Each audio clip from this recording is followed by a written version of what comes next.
Assalamualaikum warahmatullahi wabarakatuh. Hello everyone. Di video kali ini, saya akan membahas mengenai inventory cost flow.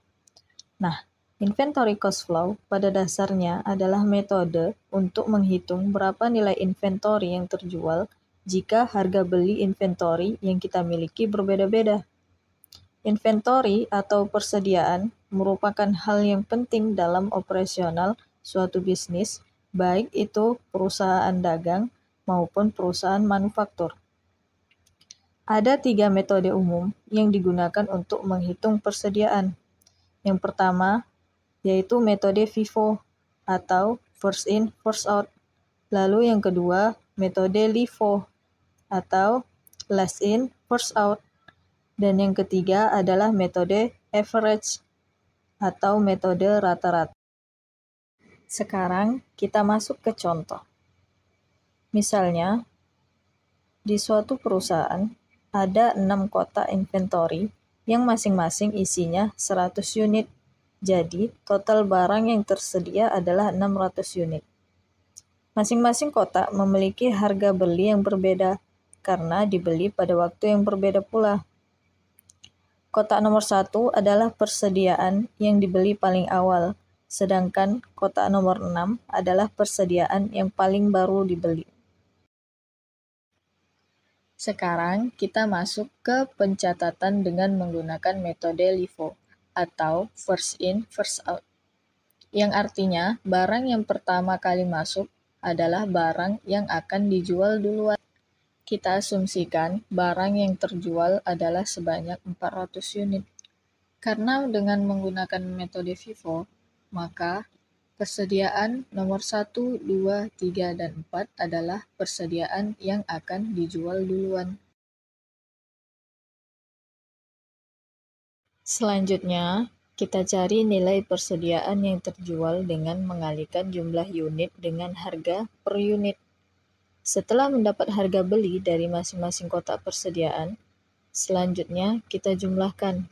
Maka, didapatlah harga pokok penjualannya atau nilai persediaan yang telah terjual adalah sebesar Rp420.000.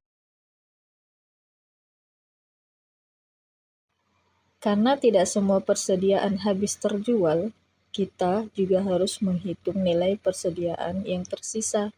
Caranya sama, yaitu dengan mengalihkan jumlah unit dengan harga per unit pada masing-masing kotak persediaan. Setelah itu dijumlahkan, maka didapatlah persediaan akhirnya sebesar Rp240.000. Selanjutnya, kita masuk ke metode pencatatan dengan menggunakan metode LIFO atau last in, first out. Artinya, persediaan yang paling akhir dibeli yang akan dijual duluan. Sama seperti sebelumnya, kita asumsikan barang yang terjual adalah sebanyak 400 unit. Dengan menggunakan metode LIFO, maka persediaan nomor 6, 5, 4, dan 3 adalah barang yang akan dijual duluan. Selanjutnya, sama seperti sebelumnya, yaitu kita harus mencari nilai persediaan yang terjual dengan mengalihkan jumlah unit dengan harga per unit. Setelah mendapat harga beli dari masing-masing kotak persediaan, selanjutnya kita jumlahkan, maka didapatlah harga pokok penjualannya atau nilai persediaan yang telah terjual sebesar Rp460.000. Setelah itu, kita juga harus menghitung nilai persediaan yang tersisa. Caranya juga sama, yaitu dengan mengalihkan jumlah unit dengan harga per unit pada masing-masing kotak persediaan yang tersisa. Setelah itu dijumlahkan, maka didapatlah persediaan akhirnya sebesar Rp200.000.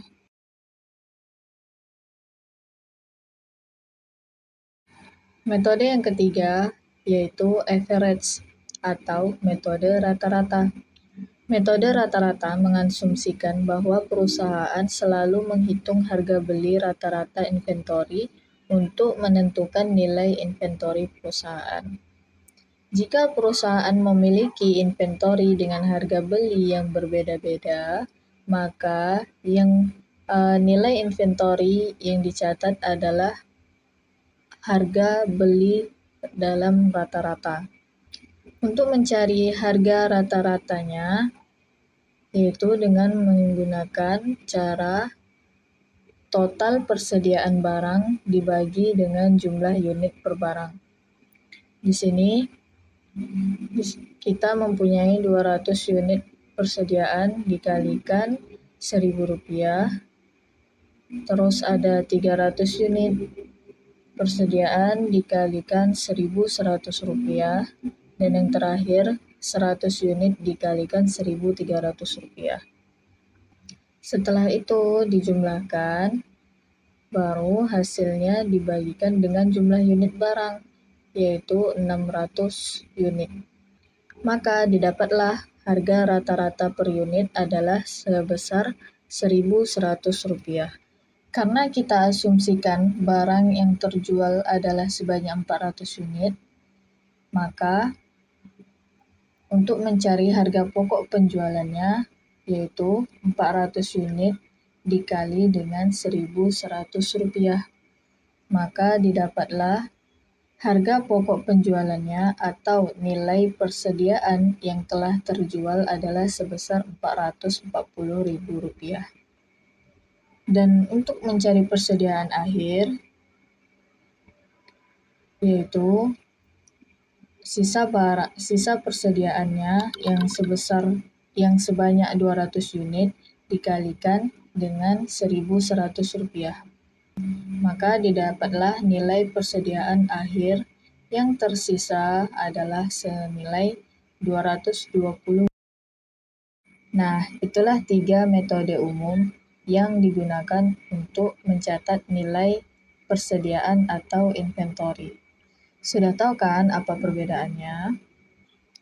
Dan penggunaan metode inventory itu harus dilakukan secara konsisten oleh perusahaan. Jika perusahaan telah memilih untuk menggunakan metode FIFO, maka dari periode ke periode akuntansi perusahaan harus secara konsisten menggunakan metode tersebut.